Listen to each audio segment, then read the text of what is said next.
Hi, you guys. Well, Andy Cohen was sneaky and released a second episode the same night as episode one, and I didn't realize it. So I was like, I have to wait because my other shows have to take priority. But I finished, and so I'm doing episode 2 of Denise Richards' Wild Things, and I am going to address some of things that came up in last week's comments when I did all the gossip dump on episode 1, because as you guys know, I do a little recap of the show, but like from a gossip standpoint, what are the highlights?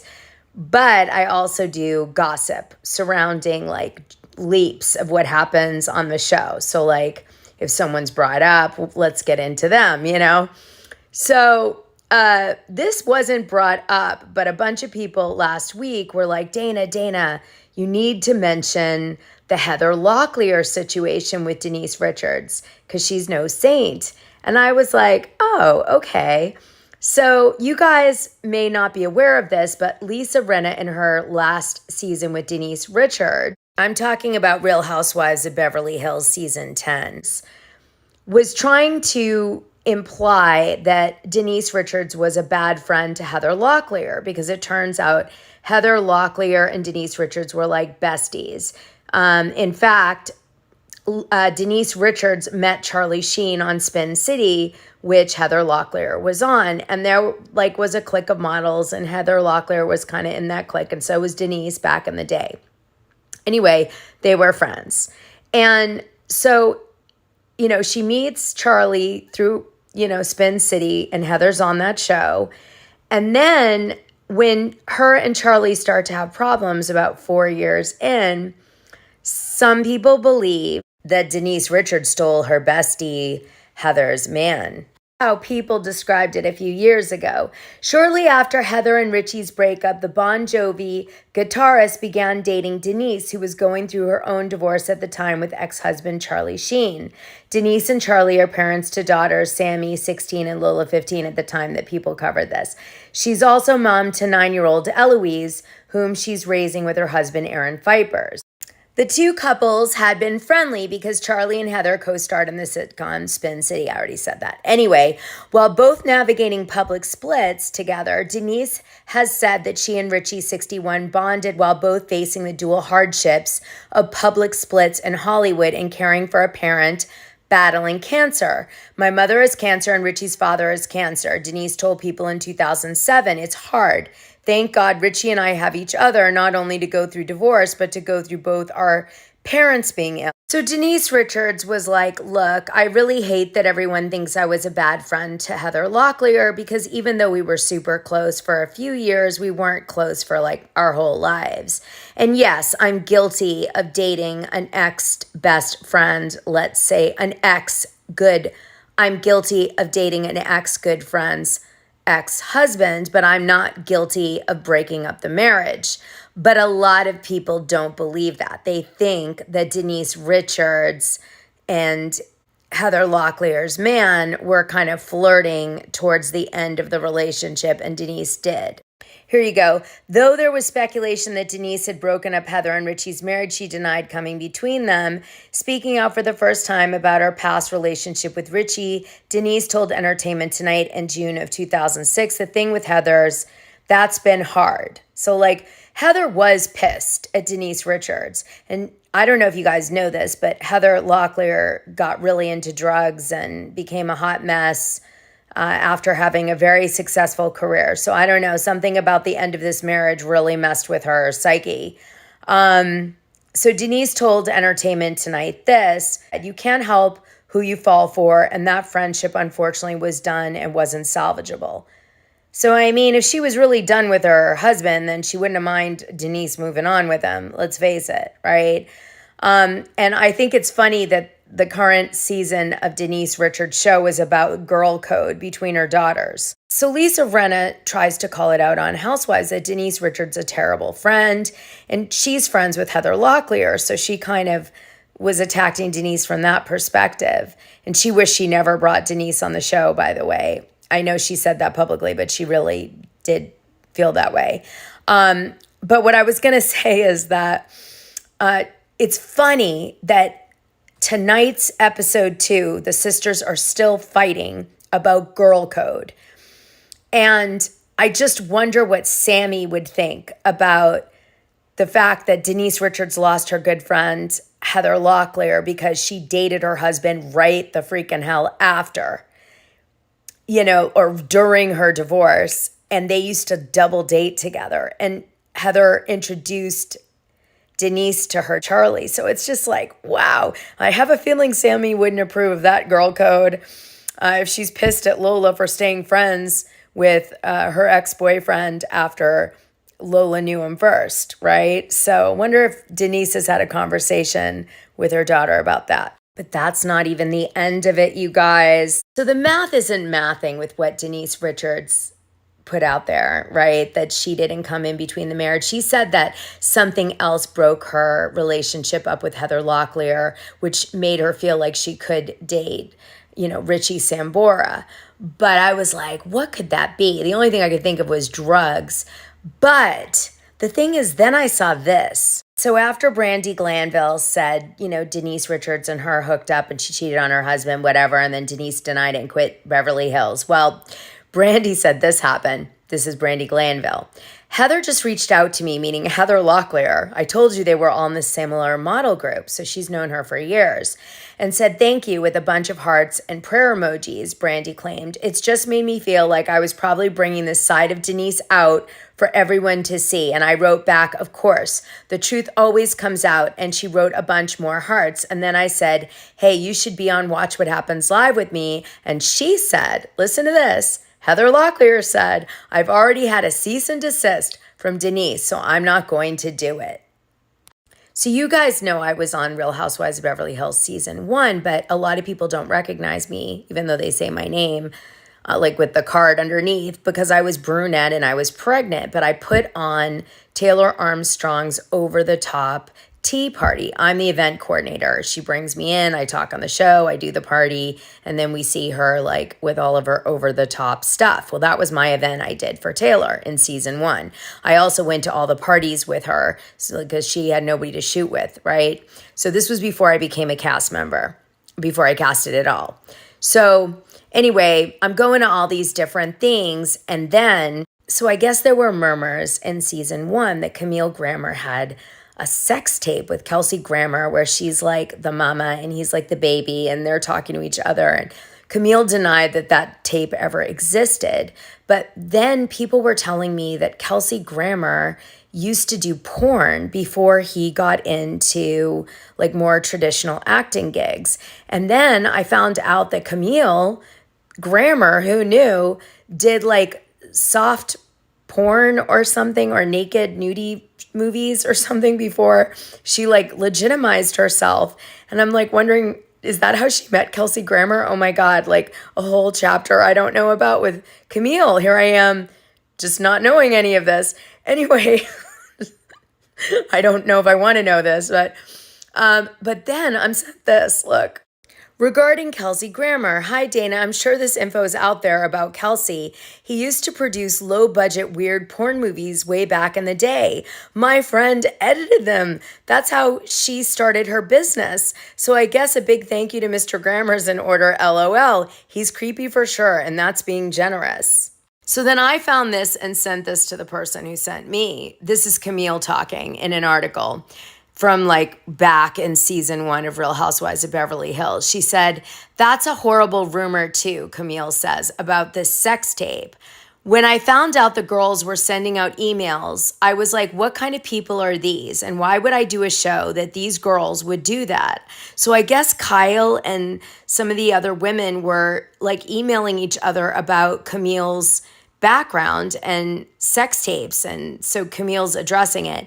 And she says, what kind of people are these? And why would I do a show that these girls would do that? I thought that is an awful thing for your castmates to do behind your back. Oh my God. See, none of us knew what the show was back in the day. I keep telling everybody, we thought it was going to be a show of like prestige and, friendship. Oh yeah, not at all. Okay.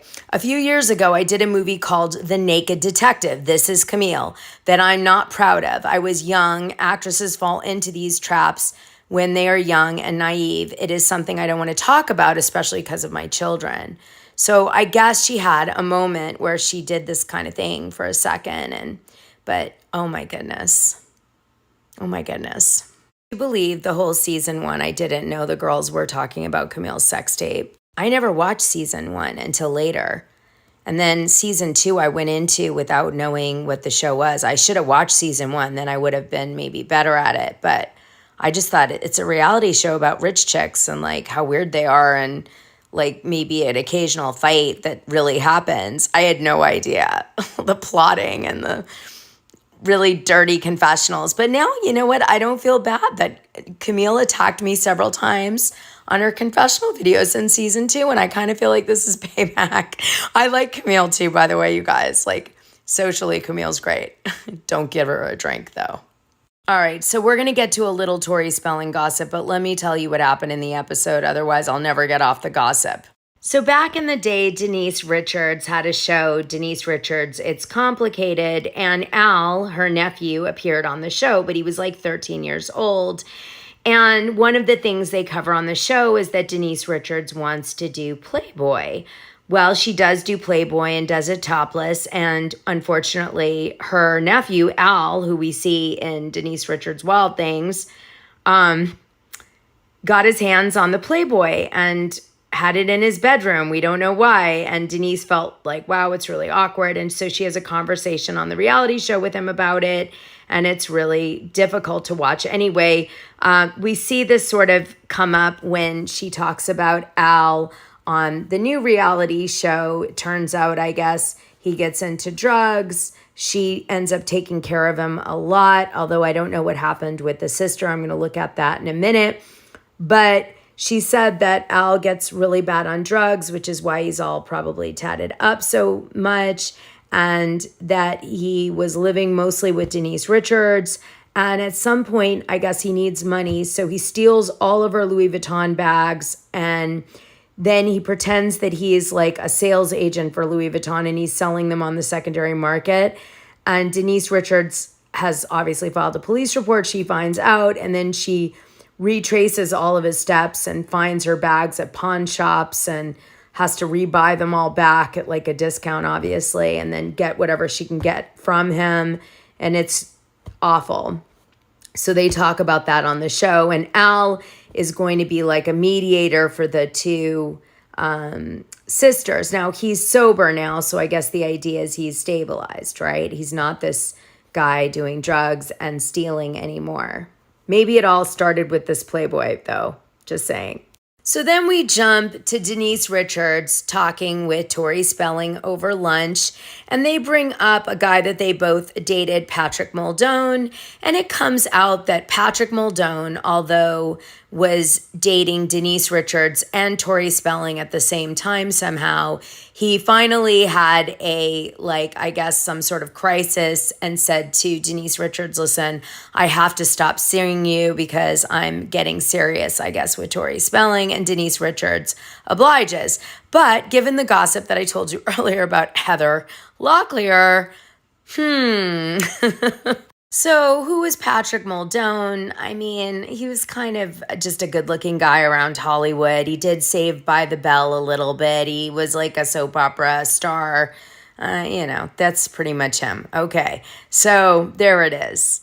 So Patrick gets on the phone with Denise Richards and Tori and confirms it to both of them that indeed this story is true. And Tori is really excited that, like, actually a guy left Denise Richards for her, in a joking way. I get that. Believe me, it's a very modelly culture in Los Angeles.